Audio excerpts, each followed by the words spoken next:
નમસ્તે વિદ્યાર્થી મિત્રો, હું ભાવેશ વાળા આજના વિડીયો લેક્ચરમાં દરેક વિદ્યાર્થી મિત્રોનું હાર્દિક સ્વાગત કરું છું. વિષય બાયોલોજી, ચેપ્ટર નંબર 15 વનસ્પતિ વૃદ્ધિ અને વિકાસ. તો વિદ્યાર્થી મિત્રો, આપણે લાસ્ટ લેક્ચરની અંદર 3 વૃદ્ધિ પ્રેરકો જોયા હતા, જેવા કે ઓક્ઝિન, જિબ્રેલિન અને સાઇટોકાઇનિન, અને 2 વૃદ્ધિ અવરોધકો હતા, એબીએ એબ્સિસિક એસિડ અને ઇથિલિન. તો આજે આપણે વૃદ્ધિ પ્રેરકો જે 3 હતા તે પૈકી જે પ્રથમ છે ત્યાંથી શરૂઆત કરીએ ડીપમાં. તો સૌ પ્રથમ હેડિંગ આપશું ઓક્ઝિનની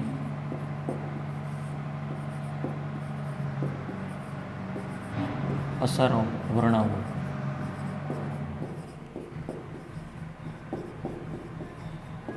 ઓક્ઝિનની અસરો વર્ણવો, અથવા ટૂંક નોંધ લખો ઓક્ઝિન્સ, અથવા માનવ મૂત્રમાંથી શોધાયેલ વનસ્પતિ અંતઃસ્ત્રાવ વિશે માહિતી આપો. તો આ બધું જ એક જ થયું. શા માટે માનવ મૂત્ર? કારણ કે મનુષ્યના મૂત્રમાંથી મેળવવાનો હોવાથી માનવ મૂત્રમાંથી મેળવાયેલો વનસ્પતિ અંતઃસ્ત્રાવ એટલે ઓક્ઝિન.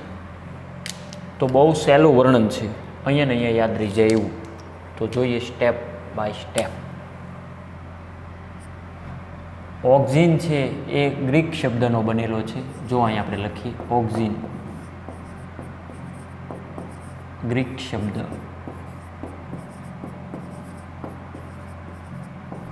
ઓક્ઝિન, ઓક્ઝિન બરાબર ગ્રોથ, એટલે કે વૃદ્ધિ પામવું.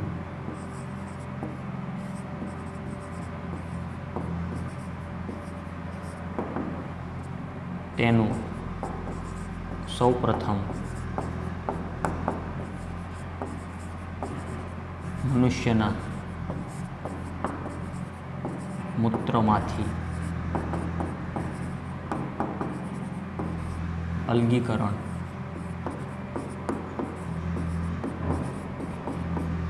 કરવામાં આવ્યું.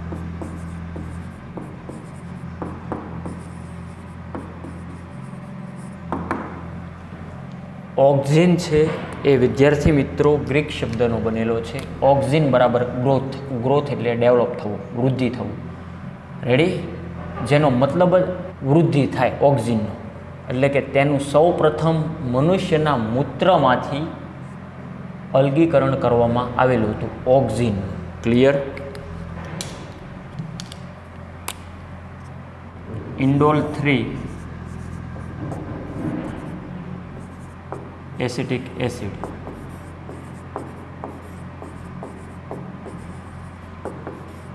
જેનું શોર્ટકટ નામ પણ તમને આવડતું છે, ઇન્ડોલ એસિટિક એસિડ, IA. અને કેટલાક વૃદ્ધિ નિયમનના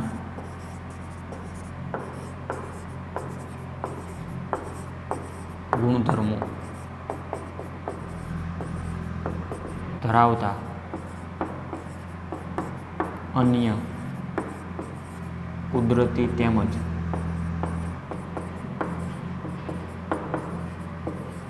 કૃત્રિમ એટલે કે સંશ્લેષિત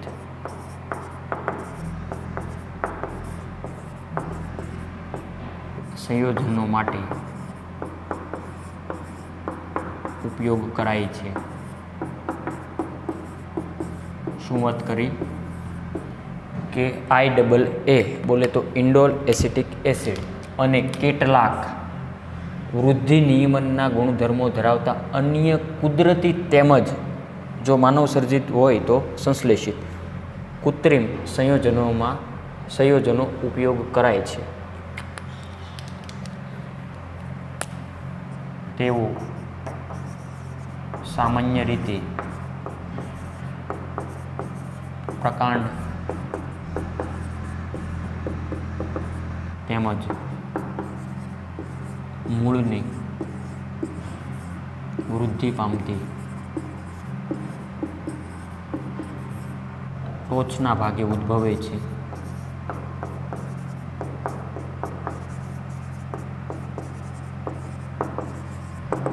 અને ત્યાંથી તેનું વહન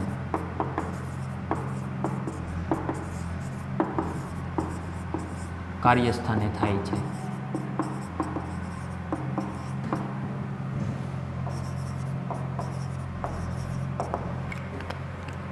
આ મુદ્દામાં પણ ડાઉટ આપણને થોડોક રહી ગયો. ઇન્ડોલ 3 એસિટિક એસિડ અને કેટલાક વૃદ્ધિ નિયમનના ગુણધર્મો ધરાવતા સંયોજનો હોય. કોણ? IA અને કેટલાક વૃદ્ધિ નિયમનનું ગુણધર્મો ધરાવતા હોય આવા સંયોજનો એટલે કે અન્ય કુદરતી તેમજ સંશ્લેષિત સંયોજનો માટે અહીંયા આવશે. એટલે આપણને થોડોક મૂંઝારો થયો. માટે ઉપયોગ કરાય છે અને તેઓ સામાન્ય રીતે પ્રકાંડ તેમજ મૂળની વૃદ્ધિ પામતી ટોચના ભાગે ઉદ્ભવે અને ત્યાંથી તેનું વહન કાર્યસ્થાને થાય. એ પણ હું આકૃતિ સાથે લાઈવ ડેમોન્સ્ટ્રેશન હમણાં આપું છું. પહેલાં થોડુંક વર્ણન આપણે લખી નાખીએ. બધી વસ્તુ રિપીટ કરીને યાદ રખાવી દઈશ. બરાબર? જોઈએ નેક્સ્ટ મુદ્દો. કુદરતી અને બીજું છે કૃત્રિમ એટલે કે સંશ્લેષિત.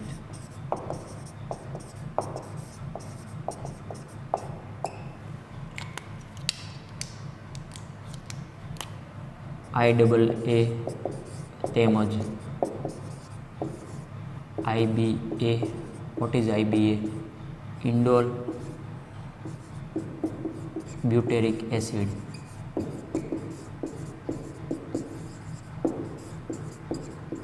વનસ્પતિમાંથી અલગ કરી મેળવી શકાય.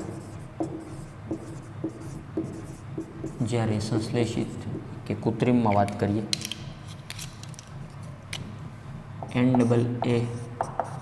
NAA બોલે તો naphthalene acetic acid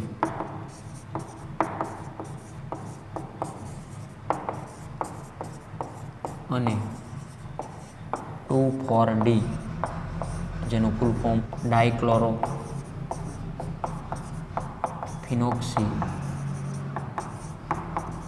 ફિનોક્સી acetic acid.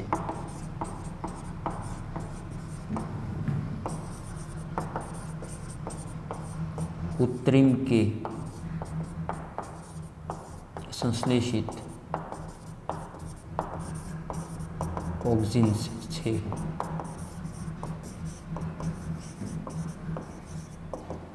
હવે આ વસ્તુ શું કહેવાય એ માટે સમજવા માટે એક અહીંયા હું આકૃતિ નિર્માણ કરું છું કે આ દાખલા તરીકે વનસ્પતિ છે. જોઈ શકો તો કે જોઈ શકીએ.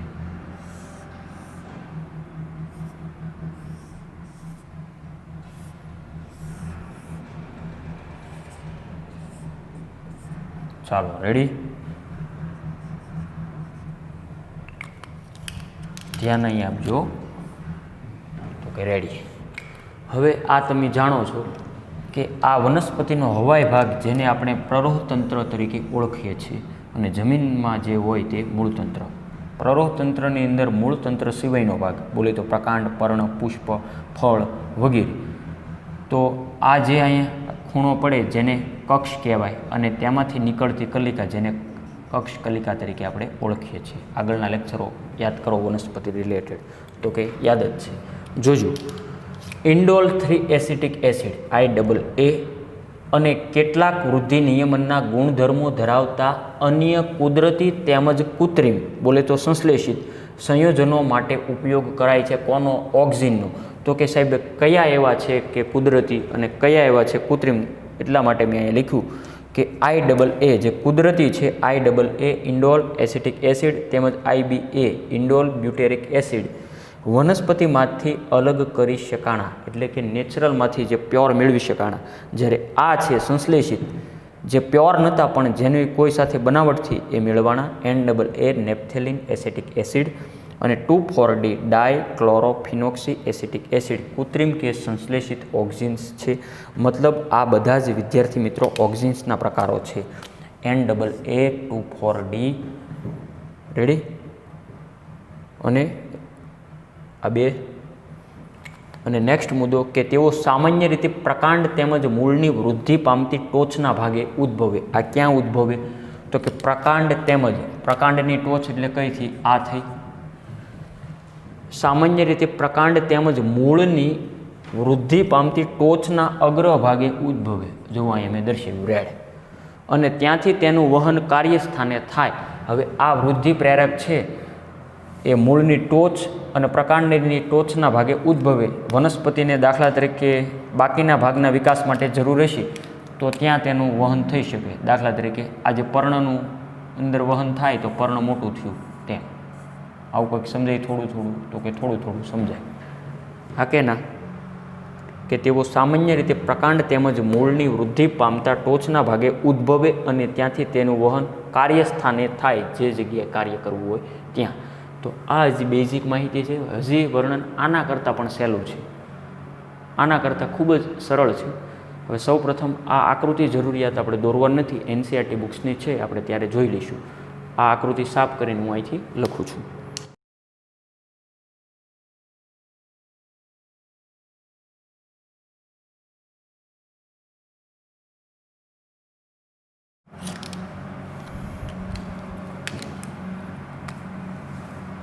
આ બધા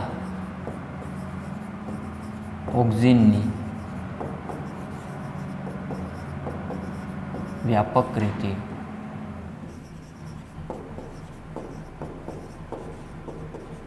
કૃષિ વિદ્યા અને બાગાયત વિદ્યાના અભ્યાસમાં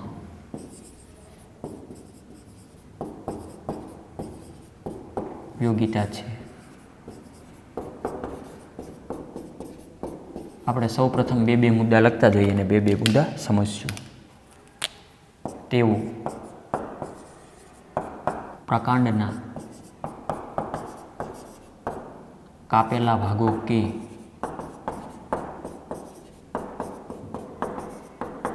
કલમોમાં મૂળ નિર્માણ માટે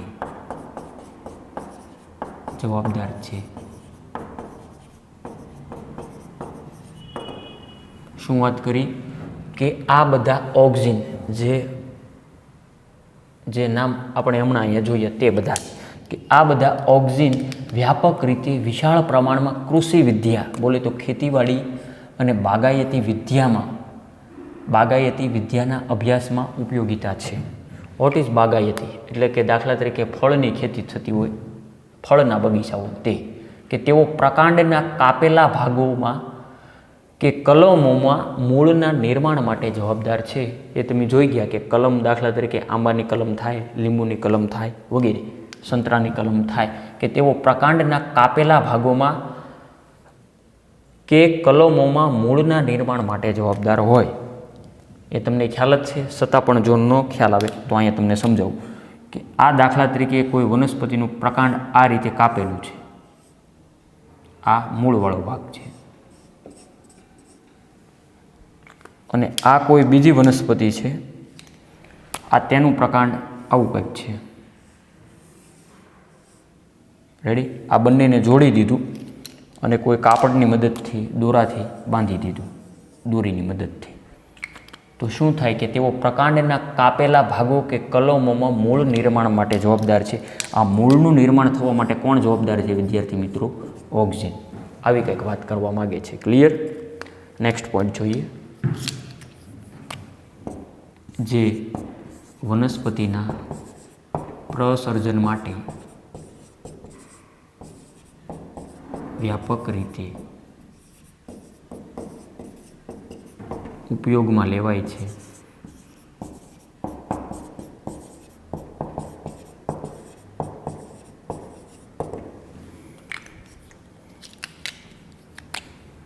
તે પુષ્પસર્જન પ્રેરે છે. દાખલા તરીકે શેમાં? કઈ વનસ્પતિમાં? તો અનાનસમાં.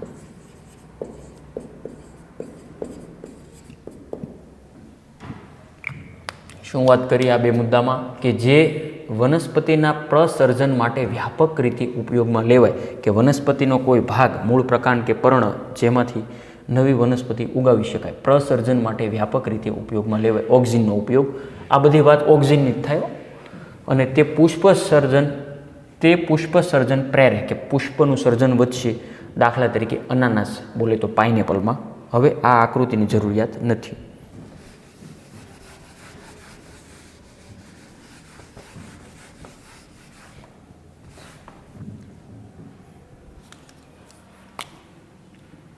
તે વનસ્પતિના પર્ણો તેમજ ફળોને વહેલા ખરી જતા અટકાવે છે. ત્યારબાદ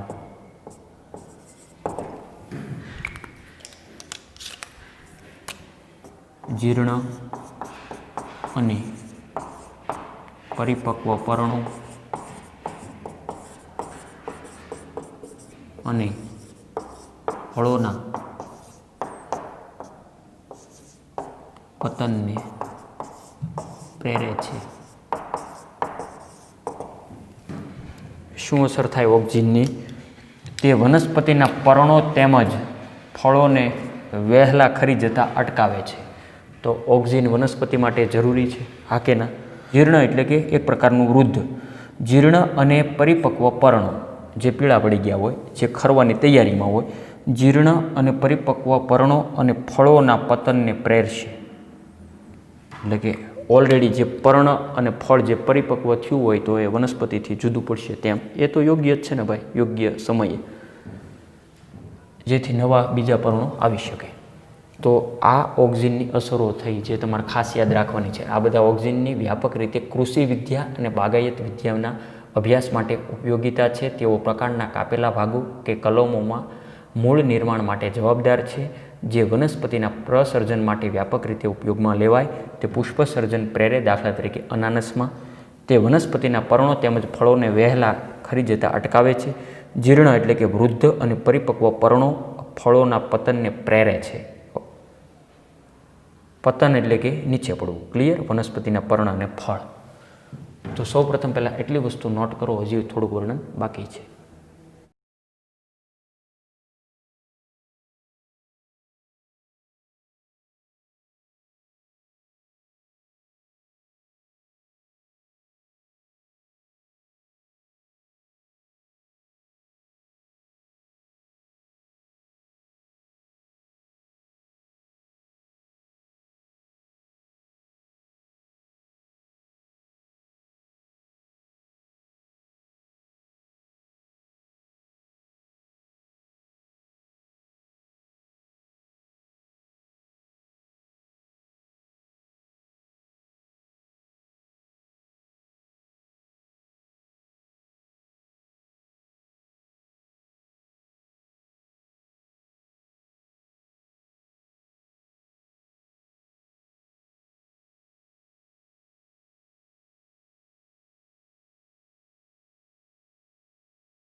મોટા ભાગની ઉચ્ચ કક્ષાની વનસ્પતિઓમાં અગ્રકલિકા પાર્શ્વકલિકાઓની વૃદ્ધિને અવરોધે છે.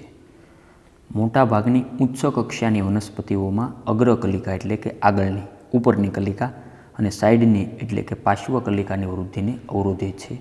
આ ઘટનાને અગ્રીય પ્રભાવિતા કહે છે. આ વ્યાખ્યા છે. પ્રરોહાગ્ર એટલે કે પ્રરોહના અગ્રસ્થ ભાગને કાપીને દૂર કરવાથી એટલે કે શિરછેદન સામાન્યતઃ પાર્શ્વકલિકાઓની વૃદ્ધિ પ્રેરાય. શું કહેવા માગે છે કે દાખલા તરીકે વનસ્પતિના પ્રરોહની ટોચનો ભાગ દૂર કરવાનો છે એટલે કે શિરછેદન, શિર એટલે કે મસ્તક અને છેદન એટલે કે કાપવું. વનસ્પતિમાં કાંઈ મસ્તક તો હોય નહીં, એટલે કે તેનો અગ્રસ્થ ભાગ એટલે કે એક સારો શબ્દ લખેલો છે શિરછેદન સામાન્યતઃ પાર્શ્વકલિકાઓની વૃદ્ધિ પ્રેરાય. આપણી ભાષામાં કહું તો વનસ્પતિની ઉપરની કોળ જો કાપી લેવામાં આવે તો વનસ્પતિ ઊભી નહીં વધે, એ આડી વધશે. સામાન્ય રીતે તમે ખેતીવાડીમાં જોયું હોય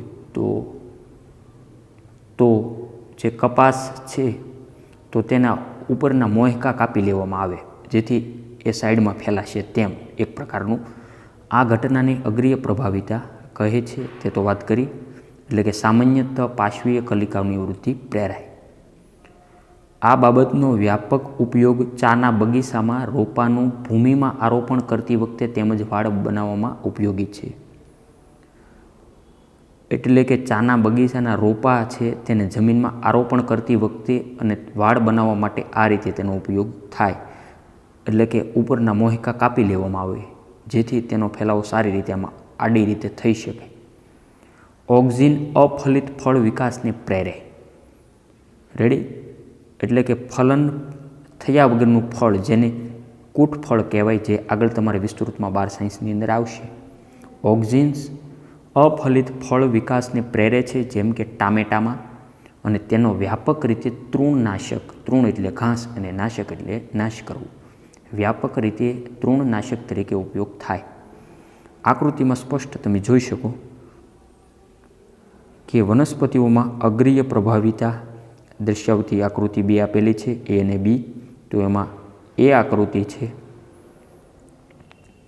અગ્રસ્ત કલિકાની હાજરીમાં કક્ષ કલિકાની વૃદ્ધિ અવરોધાય છે, જે તમે જોઈ શકો છો કે અગ્રસ્ત કલિકા વધશે તો કક્ષ કલિકા વૃદ્ધિ જોઈએ એટલી નહીં વધે. અને બાજુમાં ઝૂમ કરીને પણ ઉપરની ટોચ નીચે એરો દર્શાવીને ઝૂમ કરેલી છે, જે પણ તમે સ્પષ્ટ જોઈ શકો છો. અને બી રચનામાં અગ્રસ્થ કલિકા દૂર કરી એને ઉડાડી નાખ્યો, ઉપરનો ભાગ શિરછેદન કર્યો. અગ્રસ્થ કલિકા દૂર કરેલ વનસ્પતિ કક્ષ કલિકાના ટોચના ભાગોથી અગ્રસ્થ ભાગને દૂર કર્યા પછી શાખાઓના સ્વરૂપમાં વૃદ્ધિ થાય અને ત્યાંથી નવી શાખાઓ ઉદ્ભવી શકે, જે તમે બી આકૃતિમાં સ્પષ્ટ જોઈ શકો.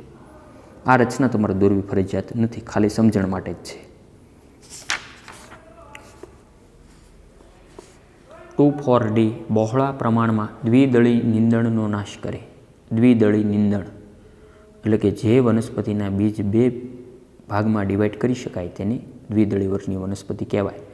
તો 2,4-D જેનું હમણાં આપણે ફૂલ ફોર્મ જોયું તે બહોળા પ્રમાણમાં દ્વિદળી નીંદણનો નાશ કરે. નીંદણ એટલે કે ઘાસ સાથે એટલે કે પાક સાથે ઉગી નીકળતી બિનજરૂરી વનસ્પતિ, આપણી ભાષામાં ઘાસ, તેનો નાશ કરશે. પરંતુ પરિપક્વ એકદળી વનસ્પતિઓ પર તેની અસર થતી નથી.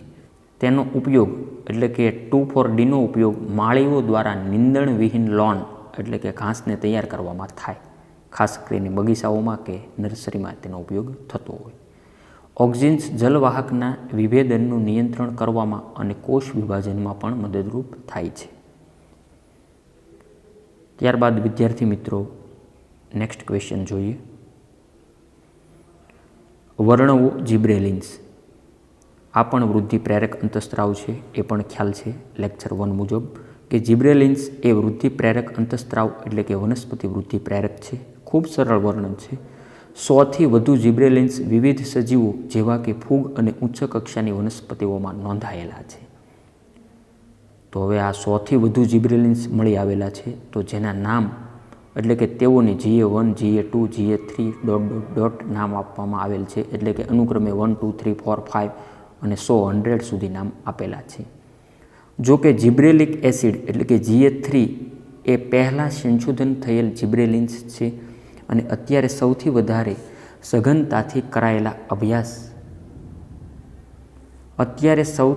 સઘનતાથી અભ્યાસ કરાયેલ સ્વરૂપ છે, તો તે છે GA3. બધા જિબ્રેલિક એસિડ્સ એટલે કે GA3 એસિડિક હોય છે, જેનો ગુણધર્મ છે. રેડી? તો બહુ સહેલું છે. જીબ્રેલિન્સ તો કે વૃદ્ધિ પ્રેરક અંતઃસ્ત્રાવ છે, વનસ્પતિ વૃદ્ધિ પ્રેરક છે, 100થી વધુ છે, ફૂગ અને ઉચ્ચ કક્ષાની વનસ્પતિમાં નોંધાણેલા છે. GA1 GA2 એવા નામ આપેલા છે 100 સુધી, અને GA3 એ પહેલાં સંશોધન થયેલ જીબ્રેલિન્સ છે. રેડી? બધા જીબ્રેલિકનો ગુણધર્મ એસિડિક છે. હવે તેની અસરોની વાત કરીએ. અસરો કે તેઓ વનસ્પતિઓમાં વ્યાપક માત્રામાં દેહ ધાર્મિક પ્રતિક્રિયા દર્શાવે છે. તે અક્ષની લંબાઈ વધારવાની ક્ષમતા ધરાવે છે. અક્ષ એટલે કે તેની ઊંચાઈ, બહુ આડી નહીં ફેલાય, ઊભી. તે અક્ષની લંબાઈ વધારવાની ક્ષમતા વધારે છે, જેથી દ્રાક્ષની દાંડીની લંબાઈ વધારવા માટે ઉપયોગમાં લેવાય છે. જીબ્રેલિન્સ સફરજન જેવા ફળોની લંબાઈ તેમજ આકારમાં યોગ્ય સુધારો કરવામાં ઉપયોગી છે. શેમાં ઉપયોગી છે? સફરજન જેવા ફળોની લંબાઈ તેમજ આકાર માટે જીબ્રેલિનનો ઉપયોગ થતો હોય. તે વૃદ્ધાવસ્થાને ટાળે છે, જેથી ફળ વધારે સમય સુધી વૃક્ષ પર રહે છે. એ સમજી શકાય. જેથી બજારમાં તેની ઉપલબ્ધતાનો સમય વધારી શકાય, કે લાંબો સમય એ ફ્રૂટ ચાલશે સિઝનમાં. GA3નો ઉપયોગ દારૂની બનાવટના ઉદ્યોગ એટલે કે આસવ ઉદ્યોગમાં માલ્ટિંગ એટલે કે ધાનને પાણીમાં પલાળીને અંકુરિત કરવાની પ્રક્રિયામાં પણ થાય. ક્રિયાવિધિને ઝડપી બનાવવા માટે પણ ઉપયોગ થાય. GA3 clear? શેરડીના પ્રકાંડમાં કાર્બોદિતો ખાંડ કે શર્કરાના રૂપમાં સંગ્રહિત રહે છે. કોણ? GA3ની જ વાત છે બધી અહીં. જીબ્રેલિન્સ. શેરડીની ખેતીમાં જીબ્રેલિન્સનો છંટકાવ કરવાથી પ્રકાંડની લંબાઈમાં વધારો કરે છે, અને આ પ્રકારે 20 ટન પ્રતિ એકરે વધારે ઉત્પાદન પ્રાપ્ત થાય છે. 1 એકર એટલે અંદાજે 2.5 વીઘા. બરાબર? 20 ટન, 1 ટન એટલે કે 50 મણ. આ પ્રકારે 20 ટન પ્રતિ એકરે વધારે ઉત્પાદન પ્રાપ્ત થાય છે. જીબ્રેલિક એસિડ બોલે તો GA3નો છંટકાવ કરવાથી તરુણ શંકુદ્રુમ વૃક્ષોમાં તીવ્ર ગતિથી પરિપક્વતા આવે છે. શંકુદ્રુમ વૃક્ષો તમે જોયા હોય કે બરફ આચ્છાદિત વિસ્તારોમાં, હિમાલયમાં, તો ત્યાં એવા ઊંચા વૃક્ષો તે થતા હોય જે સાઈડમાં બહુ ન ફેલાવતા, જે સાઈડમાં બહુ ન ફેલાણેલા હોય. દાખલા તરીકે આસોપાલવ જેવા, બરાબર? વડ જેવા નહીં. વડ તમે જોયું હોય કે જે ઘટાદાર હોય અને સાઈડમાં ફેલાયેલું હોય, જ્યારે આસોપાલવ જોયું કે ઊભો હોટા સ્વરૂપે આમ આગળ જતું હોય, આવું કંઈક. આમ વહેલા બીજ ઉત્પન્ન થાય છે. અને છેલ્લો મુદ્દો, જીબ્રેલિન્સ દ્વારા બીટ, કોબીજ તેમજ અન્ય ગુલાબવત પ્રકૃતિ ધરાવતી વનસ્પતિઓમાં બોલ્ટિંગ. What is bolting? એટલે કે પુષ્પ સર્જન પહેલાં આંતરગાંઠની લંબાઈમાં વધારો, જેને શું કહેવાય? બોલ્ટિંગ. ક્રિયામાં પણ વધારો કરે છે. ક્લિયર? તો છેલ્લો પોઈન્ટ પણ ખાસ યાદ રાખજો. જીબ્રેલિન્સ દ્વારા બીટ, કોબીજ તેમજ અન્ય ગુલાબવત પ્રકૃતિ ધરાવતી વનસ્પતિઓમાં બોલ્ટિંગ એટલે કે પુષ્પ સર્જન પહેલાં આંતરગાંઠની લંબાઈમાં વધારો એટલે કે ક્રિયામાં પણ વધારો કરે છે. તો વિદ્યાર્થી મિત્રો, આજનું વર્ણન બહુ સહેલું છે. આ જરૂર લાગે તો તમારા બોર્ડ વર્કમાં લખવું. બરાબર? ખાસ આમાં સમજવાનું નથી, પણ યાદ જ રાખવાનું છે જાજુ. અને હવે લાસ્ટ ક્વેશ્ચન જોઈએ. Next slide. વર્ણવો સાઇટોકાઇનિન્સ, અથવા વનસ્પતિને સદાબહાર રાખતો અંતઃસ્ત્રાવ વર્ણવો, અથવા હેરિંગ માછલીના શુક્રકોષમાંથી શોધાયેલ વનસ્પતિ અંતઃસ્ત્રાવ સમજાવો. તો સાઇટોકાઇનિન્સ કોષરસ વિભાજન એટલે કે સાઇટોકાઇનેસિસ પર વિશિષ્ટ અસર ધરાવે છે. સાઇટોકાઇનિન્સ ખાસ યાદ રાખજો, કોષરસ વિભાજન પર વિશિષ્ટ અસર દર્શાવે. NCERT બુક્સમાં અંડરલાઇન કરવી તમારે. તે કાઇનેટિન એટલે કે એડેનિનનું રૂપાંતરિત સ્વરૂપ ધરાવતું એક પ્રકારનું પ્યુરિન. તે કાઇનેટિન સ્વરૂપે સ્વયં વિખંડનીય પદાર્થ તરીકે હેરિંગ માછલીના શુક્રકોષોના DNAમાંથી સંશોધન પામેલ છે. કાઇનેટિન વનસ્પતિઓમાં નૈસર્ગિક રીતે પ્રાપ્ય નથી. જોકે નેચરલી રીતે જે કુદરતમાંથી મળતો નથી. ક્લિયર? એટલે કે વિખંડીય પદાર્થ છે અને હેરિંગ માછલીના શુક્રકોષના DNAમાંથી સંશોધન પામેલ છે. શેમાંથી?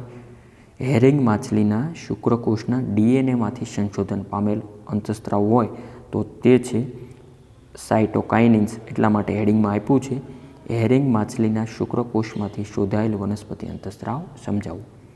Next slide. નૈસર્ગિક રીતે સાઇટોકાઇનિનની શોધ મકાઈના બીજ, દેશેષ અને નાળિયેરના દૂધમાંથી જીએટીન સ્વરૂપે અલગ કરી શકાય. સાયટોકાઇનની શોધ મકાઈના બીજમાંથી અને નાળિયેરના દૂધમાંથી એટલે કે જીએટીન સ્વરૂપે અલગ કરી શકાય. જોકે નાળિયેરનું દૂધ ન હોય, પણ જે કાચું નાળિયેર હોય, એટલે કે જે કાચું નાળિયેર હોય બળી સ્વરૂપે, તેની વાત કરે છે, મલાઈ સ્વરૂપે. અને નાળિયેરના દૂધમાંથી જીએટીન સ્વરૂપે અલગ કરી શકાય. અને આ જીએટીનના સંશોધન પછી અનેક સાયટોકાઇનિન્સના પ્રાકૃતિક કે નૈસર્ગિક સ્વરૂપ છે અને કોષ વિભાજન પ્રેરક પ્રવૃત્તિ ધરાવતા કેટલાક સંશ્લેષિત સંયોજનો ઓળખી શકાયા છે. નૈસર્ગિક સાયટોકાઇનિન્સ વનસ્પતિના એવા પ્રદેશોમાં સંશ્લેષિત થાય છે કે જ્યાં ત્વરિત કોષ વિભાજન થાય છે. તો તેની પ્રાપ્તિ સ્થાનની વાત કરીએ તો પ્રાપ્તિ સ્થાન મૂળની ટોચ. ક્યાં મળશે વનસ્પતિમાં? મૂળની ટોચ, વિકાસશીલ પ્રરોહકલિકાઓ અને તરુણ ફળ, એટલે કે જે ફળનો વિકાસ થતો હોય, ડેવલપ થતો હોય તે ફળ. પરિપક્વ ફળથી ઉલટો.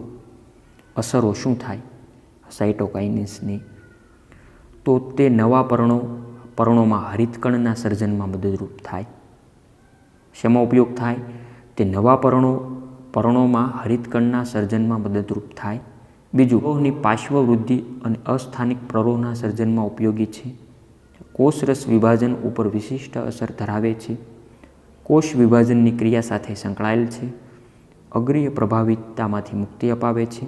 તે પોષક દ્રવ્યોના વિતરણને પ્રેરે છે અને પર્ણોના પતનને અટકાવે છે. આ અસરો તમારે બેઠે બેઠે યાદ જ રાખવાની છે. તો વિદ્યાર્થી મિત્રો, આપણે 3 વૃદ્ધિ પ્રેરકો જોયા: ઓક્ઝિન્સ, જિબ્રેલિન્સ અને સાયટોકાઇનિન્સ. તો આ રીતે જે તે વનસ્પતિમાંથી મેળવાય એ આપણે ડિટેલમાં જોયું અને અસરો કેવી હોય. તો આના દ્વારા જે રાસાયણિક દવાઓ બનાવી શકાય અને સંશ્લેષિત દવાનો ઉપયોગ ખેતીવાડીમાં, એગ્રીકલ્ચરમાં થતો હોય અને જેથી વનસ્પતિ વૃદ્ધિ થઈ શકે. એટલે આ રીતે આનું એક પ્રકારે માર્કેટિંગ થતું હોય. બરાબર. જે કેવી રીતે નેચરલમાંથી મેળવી શકાય તે પણ આપણે NCERT બુક્સના સહારે જોયું. હવે 2 વૃદ્ધિ અવરોધક નેક્સ્ટ વિડીયો લેક્ચરમાં આપણે જોવાના છે, ઇથિલિન અને ABA એબ્સિસિક એસિડ. તો વિદ્યાર્થી મિત્રો, આજનો વિડીયો લેક્ચર એટલે સુધી રાખીએ.